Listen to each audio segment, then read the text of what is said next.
नमस्कार दोस्तों, मैं आचार्य निम्मी अरोड़ा आप सबका स्वागत करती हूँ अपने सुगम ज्योतिष के प्रोग्राम में। दोस्तों, थैंक यू सो मच आपके अप्रिसिएशन का एंड मेरे वीडियोस को लाइक करने का।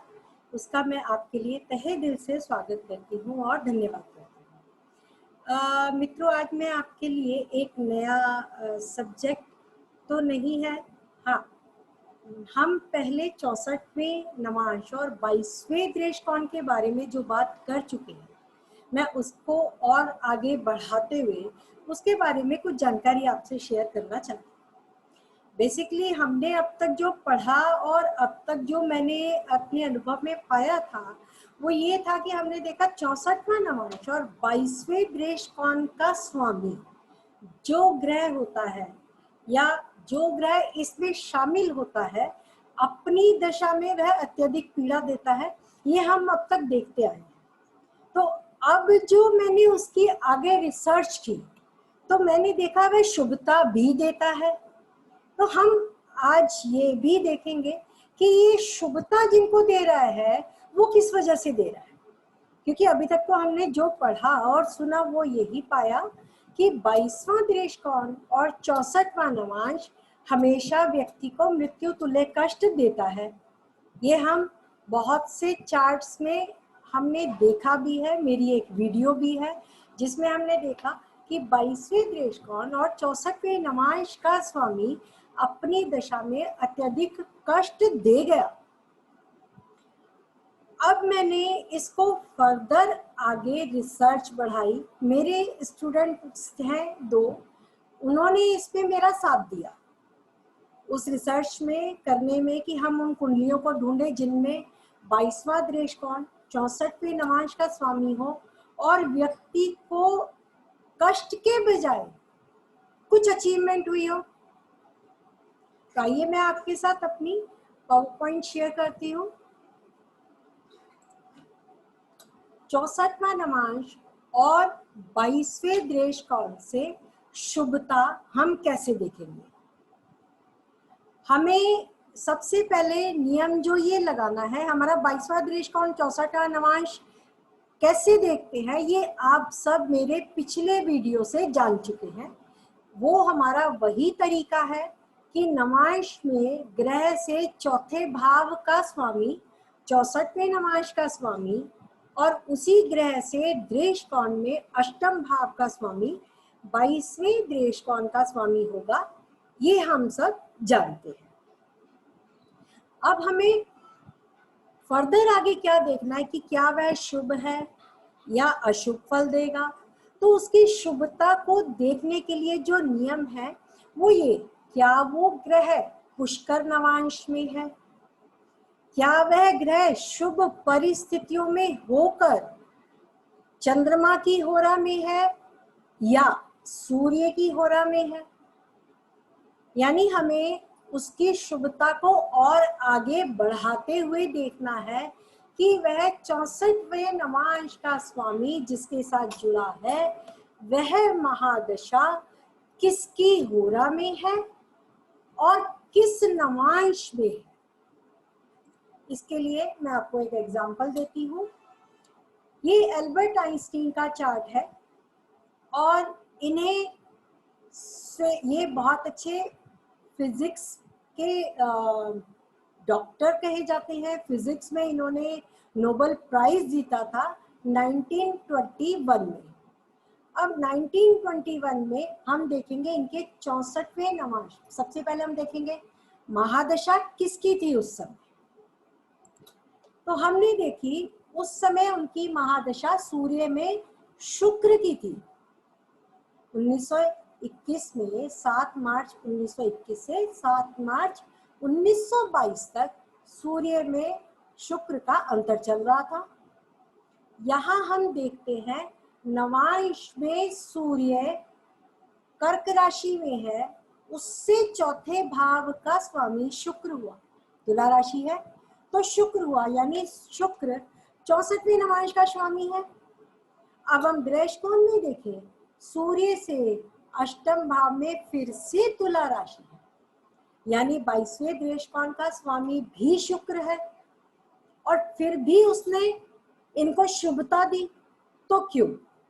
हम देखेंगे शुक्र इनका कहाँ पर बैठा है, चंद्रमा की होरा में या सूर्य की होरा में। हमने देखा ये सूर्य की होरा में है, लेकिन चंद्रमा के साथ है। सूर्य की होरा में होते हुए भी वह चंद्रमा के साथ है। अब हम दोस्तों एक चीज और देखें कि यह किसके दरबार में है। शुक्र किसके दरबार में है? ये दरबार इन दी सेंस कि हमें जो देखना होता है, हमारा सिंह राशि की होरा और चंद्र राशि की होरा से हम आगे के और पीछे के 5 घर देखते हैं। जैसे सूर्य की होरा हमारी सिंह राशि की होती है, इस सिंह राशि को D1 में देखें, वहां से आगे के 5 भाव यानी मकर तक हमारा सूर्य का दरबार होता है, और चंद्रमा से पीछे 5 घर चंद्रमा का दरबार है। तो हमारा शुक्र सूर्य की होरा में चंद्रमा के साथ और चंद्रमा के दरबार में है, ये हमने देखा। जिसके कारण जब सूर्य में शुक्र की दशा थी, तब इन्हें फिजिक्स के लिए फिजिशियस्ट का इन्हें नोबेल प्राइज प्राप्त हुआ। तो ये 64वें नवांश का स्वामी और 22वें दृष्टिकोण का स्वामी शुक्र इन्हें पीड़ा नहीं दे गया। यहाँ हम सूर्य को देखें जो महादशानाथ है, सूर्य स्वयं यहाँ पर चंद्रमा की होरा में है। दोस्तों चंद्रमा की होरा शुभता देती है, और अंतरदशानाथ चंद्रमा के साथ सूर्य की होरा में तो है, लेकिन वह चंद्रमा के दरबार में भी है, ये हमने देखा। तो ये सब शुभता जो है, यहाँ पे उनकी अशुभता को अत्यंत शुभता में बदलती है। हम देखें सूर्य 1 डिग्री 11 मिनट का पाइसिस में है, 1 डिग्री 11 मिनट का है, यानी नवांश में यह चंद्रमा के नवांश में गया तो ये पुष्कर नवांशा में भी है। सूर्य पुष्कर नवांशा में है, चंद्रमा की होरा में है, और अंतरदशानाथ शुक्र चंद्रमा के साथ सूर्य की होरा में है, जो उसका महादशानाथ है, और चंद्रमा के दरबार में, जिसने ये 64वें नवांश और 22वें दृष्टिकोण की अशुभता को नलिफाई कर दिया। एक और उदाहरण लेते हैं, लता मंगेशकर जी, सब जानते हैं इन्हें। 28 सितंबर 1929 को इनका जन्म हुआ, और करीब 10-12 साल की उम्र से ही इन्होंने कामकाज शुरू कर दिया था, ये भी हम सब जानते हैं। अब एक मजेदार बात कि जब इनके जन्म की दशा मरकरी में जुपिटर थी, जो इनके पहली महादशा थी, जो इनको जन्म से ही प्राप्त हुई, उस महादशा नाथ को देखें, मरकरी इसके 64वें नवांश का स्वामी, धनु राशि यानी जुपिटर। दृष्टिकोण में देखें, मरकरी शुक्र की राशि में है, और वहां से अष्टम भाव धनु राशि यानी 22वें दृष्टिकोण का स्वामी भी जुपिटर। इसका अर्थ है कि जुपिटर हमारे 64वें नवांश और 22वें दृष्टिकोण में शामिल है, और यह हमारा जुपिटर और मरकरी दोनों सूर्य की होरा में ही है। यहाँ पे ये सूर्य की होरा में है। एक कष्ट आया, किसका? इनके फादर की डेथ हुई। ये दशा थी 30/5/1940 से 14/5/1942 तक, मरकरी में जुपिटर।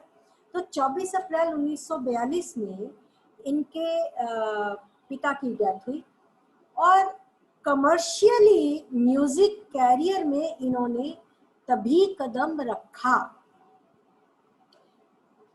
इनकी महादशानाथ और अंतरदशानाथ दोनों सूर्य की होरा में है। मरकरी सन होरा और सन के दरबार में भी है, और जुपिटर सन होरा यानी अंतरदशानाथ सन होरा और चंद्रमा के दरबार में है। अब दरबार का जो मैंने अभी आपको बोला, चंद्रमा से हम पीछे काउंट करें तो जुपिटर पीछे के 5 भावों में यानी टॉरस में बैठा है, ये चंद्रमा का दरबार है। और मरकरी जब हम सूर्य से काउंट करते हैं तो उच्च का होकर सूर्य के साथ सूर्य के दरबार में चौथे घर में है।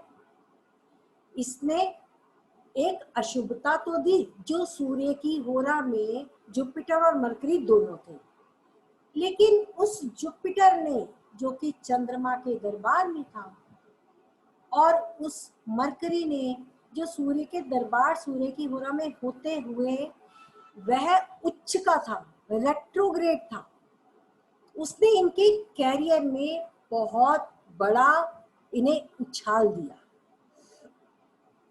ये बहुत आगे गई कैरियर में।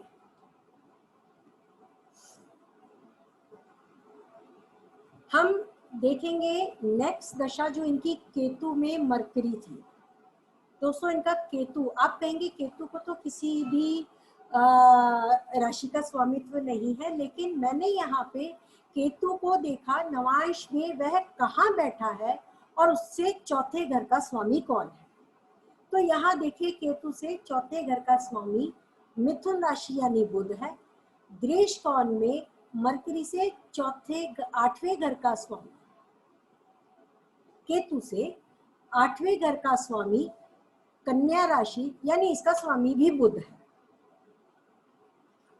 64वें नवांश और 22वें दृश कोण का स्वामी केतु के लिए, क्योंकि महादशानाथ में तो वो है, केतु की दशा तो है, तो हम उसके लिए नवांश और दृश कोण से उसके 64वें नवांश के स्वामी और 22वें दृश कोण के स्वामी को देख सकते हैं। केतु हमारा 19 डिग्री 55 मिनट का है। हम यहाँ देखें केतु 19 डिग्री 55 मिनट का स्वाति नक्षत्र का तुला राशि में है, और यह नवांशा में पाइसिस में गया। इसका अर्थ है कि यह एरी साइन है। 64वें नवांश का स्वामी एंड प्लेस इन पाइसिस इन नवांशा, तो केतु पुष्कर नवांशा में शामिल हो गया। यानी इस केतु ने जो पापी ग्रह था और मरकरी जो 64वें नवांश और 22वें दृश कोण का स्वामी था, मरकरी का हम पहले आपको दिखा चुके हैं, वो सूर्य के होरा में है, सूर्य के दरबार में है। यहाँ पे हम केतु देखें तो वह चंद्रमा की होरा में है। चंद्रमा की होरा जो शुभता देती है, यानी इस केतु ने इन्हें उस वक्त नौशाद जी से मिलाया जिन्होंने इनके कैरियर को एक ना भूलने वाला कैरियर बना दिया, उन्हें उस रास्ते पे डाल दिया, वो गेन दिया जिस रास्ते पे चल के म्यूजिक की दुनिया में वो कोकिला कहलाई। वो लता जी हैं, इस नाम से उनको बच्चा बच्चा जानता है। तो यह समय जिसमें केतु, यानी केतु एक धोखा है, आपको लगता है केतु ने जिससे मिलवाया वो एक साधारण सी एक घटना थी, लेकिन आज अगर देखा जाए तो वो एक बहुत बड़ी घटना थी जिसने इनकी लाइफ में इनके कैरियर को बहुत आगे बढ़ा दिया। नौशाद जी के साथ मिल के काम करने के बाद इन्होंने फिर पीछे मुड़कर नहीं देखा। एक और घटना इनके जीवन की, विंशोत्तरी दशा देखें, राहु की दशा। राहु में इनकी जो था राहु हमारा, इसका 64वां नवांश का स्वामी बृहस्पति है। और राहु को यहाँ देखें तो 22वें देश कोण का स्वामी भी बृहस्पति है। राहु में बृहस्पति की दशा 1998 ऐसे 2000 के बीच में आई। और राहु इनका चंद्रमा की होरा में है। राहु महादशानाथ मून के कैंप में भी है। मून का कैंप जो मैं आपको दिखाती हूँ, यानी मून के कैंप में राहु का होना, मून के दरबार में होना, मून के दरबार में, मून की होरा में यह राहु इन्हें बहुत लंबी ऊंचाई देने वाला है। क्या देगा? लता जी राज्यसभा के लिए नॉमिनेटेड हुई एज ए मेंबर।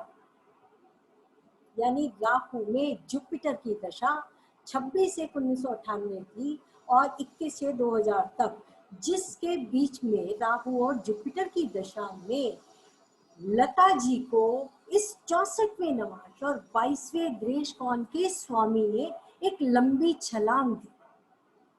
ये राज्यसभा में मनोनीत। तो दोस्तों, ये हमने देखा कि 22वां दृश कोण और 64वें का नवांश का स्वामी केवल अशुभता ही नहीं देता, शुभता भी देता है। आप भी देखिए, किसी कुंडली पे लगाइए और आप मेरे से एस्ट्रो कंसल्टेंसी भी ले सकते हैं। किसी भी चार्ट के लिए आपको कोई भी प्रॉब्लम हो, विवाह संबंधित, कैरियर संबंधित, या आपको एस्ट्रोलॉजी सीखनी हो, आप एस्ट्रोलॉजी सीख चुके हैं और आपको कुंडली देखनी नहीं आती, how to analyse the chart, आप वो मेरे से सीख सकते हैं। आपको दशाएं आती है देखनी, लेकिन दशाओं को लगाना कैसे है उसकी जानकारी नहीं है, तो आप उसके लिए भी मुझे व्हाट्सएप कॉल कर सकते हैं। आपकी हर संभव सहायता करने का मैं प्रयत्न करूंगी। यह सभी सर्विस पेड सर्विस है। आप अपना प्यार और आशीर्वाद मुझ पर बनाए रखिएगा। आप सबका बहुत बहुत धन्यवाद। आप इस वीडियो को लाइक करें, सब्सक्राइब करें, शेयर करें। आपका अति अति धन्यवाद। Thank you so much and God bless you.